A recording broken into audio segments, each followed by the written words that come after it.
Mariing itinanggi ni Dengdong Dantes ang hindi namatay-matay na isyong may anak siya sa aktres na si Lencia de Vera. Matatanda ang nagkasama sina Dengdong at de Vera sa seryeng Parikoy in 2015 at sa alias Robin Hood in 2016. Pagkatapos ito ay umugong na ang balitang nagkaroon sila ng relasyon at nagbunga raw ito ng isang anak. Itinanggi na rin ito ni de Vera noon pero bigla na namang nabuhay ulit ang isyo ngayon. Sa Fast Talk with Boy Abonda last Thursday kung saan ay guest si Dengdong, diretsang tinanong ni King of Talk Boy Abonda ang aktor kung may anak siya kay de Vera. Wala po, diretso yung sagot ni Dingdong. Ayon pa sa aktor, nagdadalawang isip nga raw siya kung sasagutin ang isyong ito dahil alam niyang itatanong ito sa kanya. Sa totoo lang Tito Boy, nagdadalawang isip talaga ako kagabi kung sasabihin ko ba or may sasabihin ba ako about the topic and the issue. Kasi alam kong baka tanongin nyo ngayon, ani Dong. Pero para sa akin po kasi, dahil may mga tumatawag na po sa akin, mga kaibigan, mga kamag-anak, yung mga nagmamalasakit po sa akin, and I think, and because I have a responsibility dito sa aking mga mahal sa buhay, sa aking mga kaibigan, responsibilidad ko na klaruhin ang isyong ito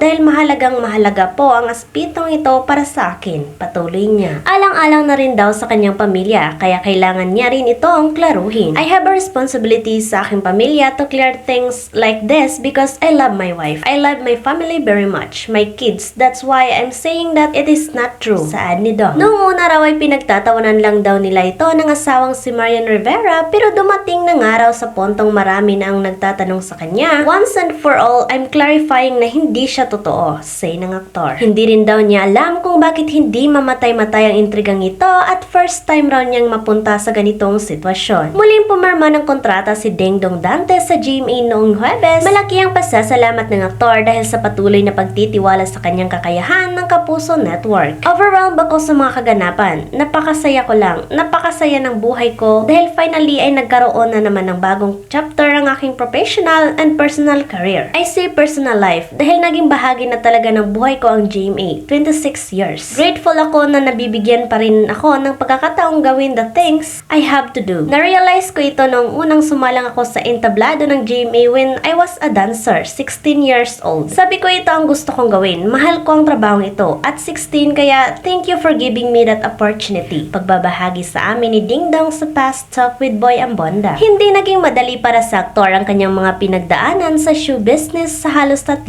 dekada. Mayroong mga pagkakataong hindi alam ni Dingdong noon kung saan patungo ang kanyang karera. Maraming pagkakataon Tito Boy, and I think mahalagang mahalaga yung mga gaps na yon. Gaps wherein hindi klaro sa iyo kung ano ang gusto mo at kung ano ang kaya mong ibigay at hindi rin klaro kung ano ang gusto ng mga manunood at that time. Maganda yung may ganun It will challenge you to improve yourself more as an actor. Kung nag-give up ako, baka hindi ko nagawa ang mga gusto kong gawin, paliwanag niya. Samantala, binigyang linaw ng aktor ang mga bulong-bulungan na di umano'y nagkaroon ng anak kay de Vera mahigit 4 na taon na ang nakakalipas nang unang pumatok ang balita tungkol sa pagkakaroon nila ng anak ng aktres. May mga pagkakataong tinatawanan lamang ni Dengdong at ang asawang si Marian Rivera ang tungkol sa issue. Wala po, hindi po totoo. Sa totoo lang nagdadalawang isip ako kung sasabihin ko ba or may sasabihin ba ako about the topic. Kasi baka tanungin nyo ganyan. At tinanong mo nga, para sa akin may mga tumatawag na po sa akin na mga kaibigan, mga kamag-anak, yung mga nagmamalasakit po sa akin. And because I have my responsibilities sa aking mga mahal sa buhay, responsibilidad ko na klaruhin ang isyong ito